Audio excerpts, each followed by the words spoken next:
Hello and welcome to the Wine Educate podcast, where we explore WSET education, study tips, and practical advice for wine enthusiasts and professionals. This is episode 19. I'm your host, Joanne Close. We are going to continue our structural components series. This time, we're talking about alcohol. Before we get going, I just wanted to talk about level 3. So I just posted the fall dates for our next level 3 class. Starts August 11th. I know that seems like way far in the future, and it kind of is. But if you are going to do it, sign up and get the book, okay? Get the book. Also, for those planning ahead, I'm going to change the format a bit in the spring of 2026. So I have been teaching this class over 15 weeks. It's a lot of material, and that has worked out just great. But I'm going to offer a more intense way to take level 3, and I'm going to teach 2 classes a day. So that'll cut the time of it in half. What I found is that my service industry folks who take that spring class run into some trouble once festival season happens. So for those of you listening, I'm based in New Orleans, and in the springtime, it's festival season, and it's not just Jazz Fest. It's French Quarter Fest, it's Greek Fest, it's Bayou Boogaloo, it's so on and so forth. It's really a remarkable time to be in the city. I think it's the best time of year for us. And many of you do also, because you come in town and our restaurants are booming. So I'm offering this particularly to help out my service industry folks that that have the time to study in January, February, March, but not so much in April and May. Okay. All right, let us dive into alcohol. The Oxford Companion definition of alcohol is the product of fermentation that contributes to a wine's body and warmth. Your WSET Level 3 textbook says alcohol provides body and affects the perception of balance in a wine. Technical information. So how is alcohol measured? ABV. ABV stands for alcohol by volume. So we have ethyl alcohol or ethanol, and we're measuring in degrees. So the number of liters of pure ethanol in 100 liters of wine. So it's a percentage by volume. And to give you sort of a rough idea of the different wines and their alcohol percentages, if a wine has not been fortified, most wines fall between 9 and 16% ABV. But in reality, the vast majority of them fall between 12.5 and 14.5. And you'll find that in the European Union, everything is a little tighter when it comes to these definitions. And the legal minimum before a wine is considered a wine, according to the EU laws, is 8.5 and 9% if it's in a warmer zone. So out of all the components and how we measure them, this is the one that y'all are going to be most familiar with, right? ABV, because it is mandatory in most cases that it's listed on the label with some wiggle room. So let's go and let's look at that. In the United States, this is regulated by the Alcohol and Tobacco Tax and Trade Bureau, the TTB. And the key rules are, if a wine is above 14% ABV, it must display the alcohol content. If it's below that, there's some other more fiddly rules. It's not 100% necessary. I won't get into that minutia. But we will talk about the wiggle room here, okay? And this is wild. All right. Tolerance allowances in the U.S. for wines made in the U.S. Wines that are under 14% ABV, you are allowed a variance of 1.5 degrees in either way. So you could have a wine that's labeled 12% ABV, but in reality, it could be anywhere from 10.5% to 13.5%. That is not very specific, I have to say. Because if you sat down and had a glass of wine that was 12% alcohol versus a glass of wine that's 13.5, you're going to feel the difference. There is a difference on how those wines are going to make you feel. And it continues, wines that are 14% ABV and above are allowed a 1% variance, which is still a pretty large wiggle room.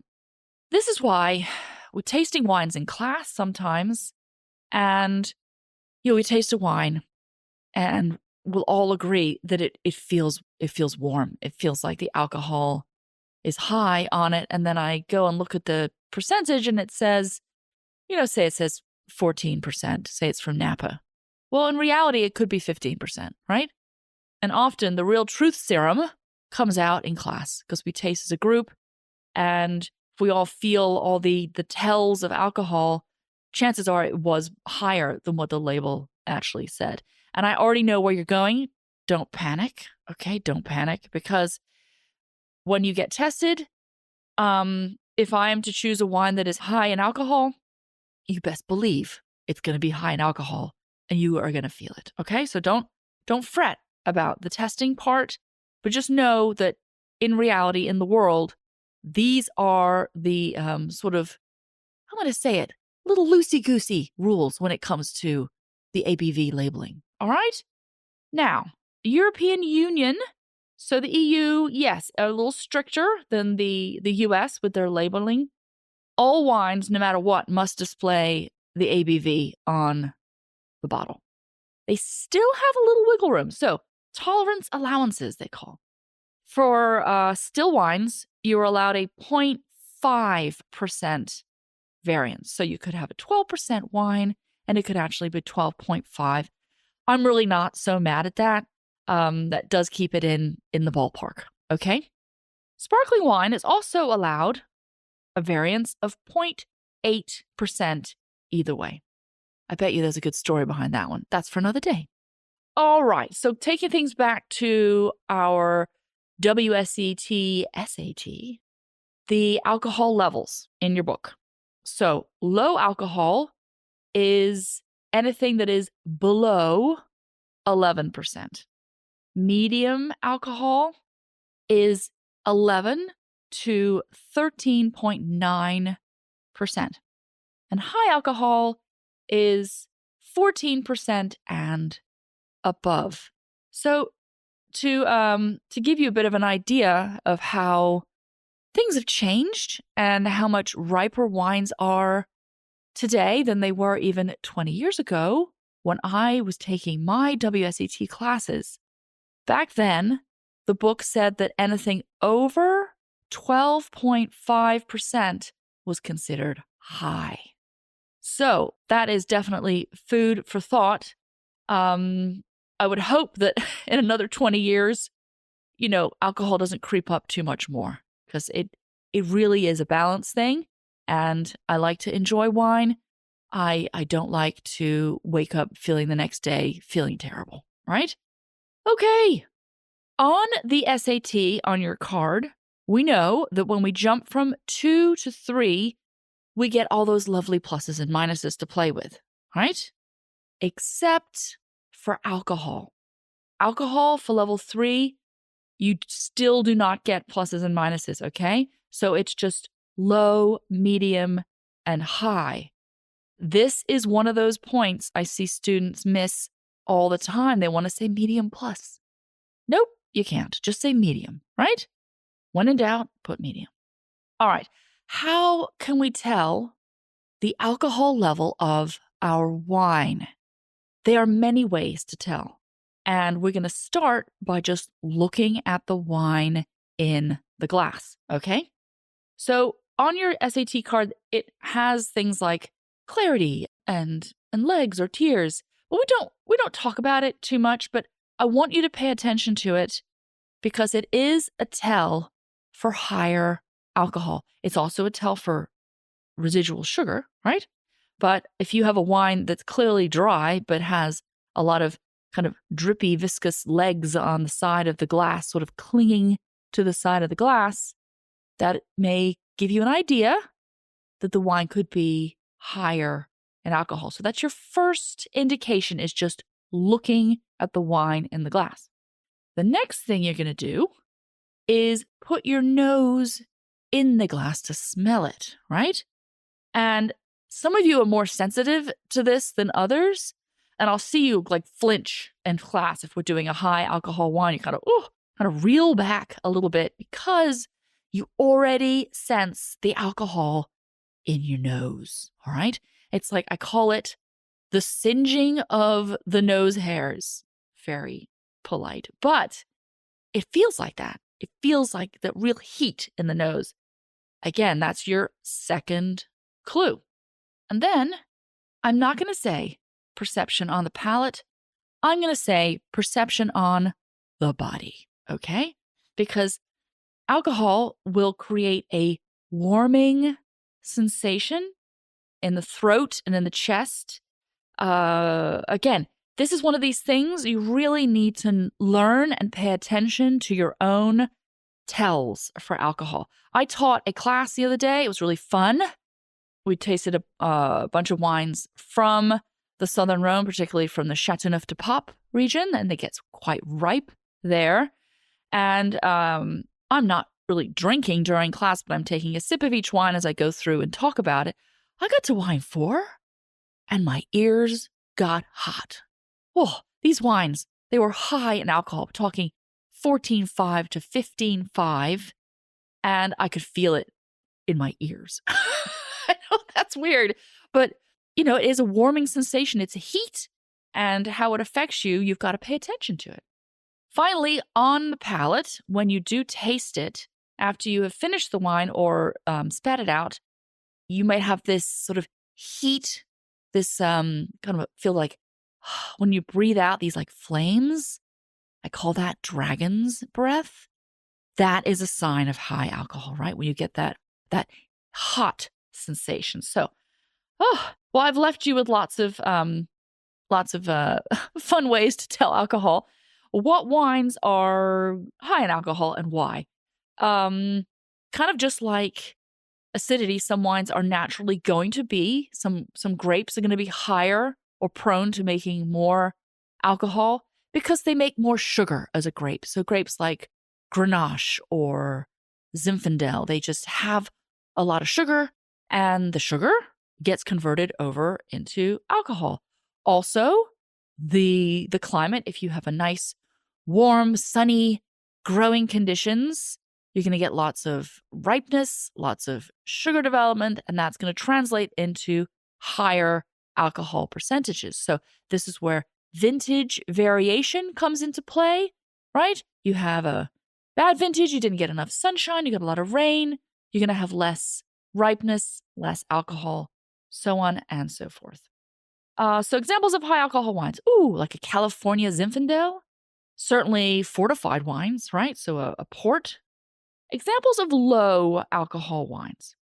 Maybe these are things where the sugars didn't completely ferment out. So good old white Zinfandel. Maybe Moscato d'Asti. The alcohol could be between like 5 and 6% ABV, pretty low, right? And here I'm just going to throw not caution to the wind. I'm going to caution you on assuming that all sweet wines are low in alcohol, because that is not the case. I'll give you the example of Sauterne, right? We had a Sauterne in class the other day. It was 14.5 alcohol. Sauterne even though Sauterne is sweet and has quite a lot of residual sugar, the alcohol is not low. And in some instances, it's high, okay?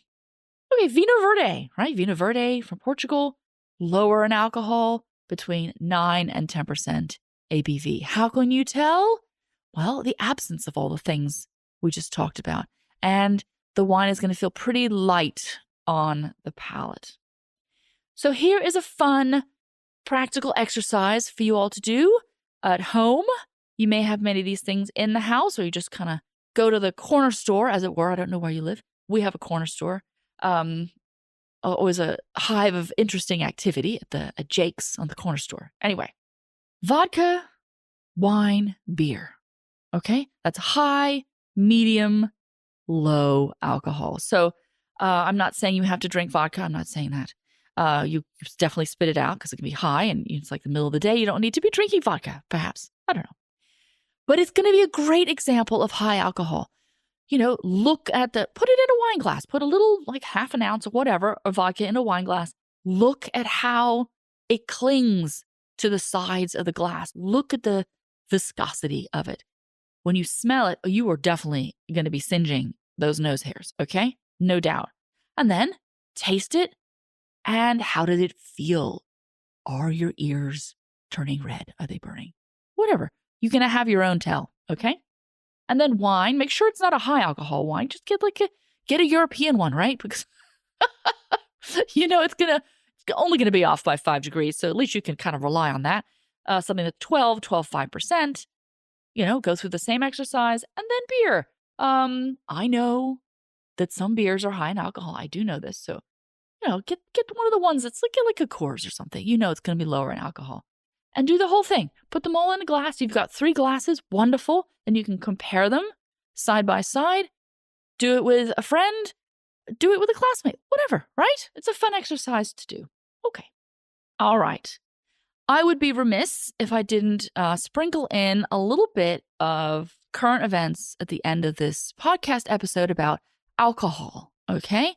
For those of you that are, sort of in the news and reading things, especially wine news, there's been a lot of talk lately about how bad alcohol is for you and how bad drinking is. I am not saying it's health food, okay? I'm definitely not saying that. However, blanketly saying that, having 1 glass of wine a day is going to be really awful for your health, I'm not quite sure about that either. So I am certainly not an expert on this category, but I will point you to someone who is. So Felicity Carter is a wine journalist, and she has been writing many good articles on this topic. I will put a link to some of the podcasts and articles that she's been featured in the show notes. So if you're curious to kind of dive deeper into this topic, Felicity is the expert, and she has done a lot of really good research. Okay. And I'm going to end this with a spicy question. Okay, spicy question time. Is a alcohol-free wine still a wine? Okay. I'm going to post this as a question on the old Instagram account. So that's Wine Educate. Right? That's our handle.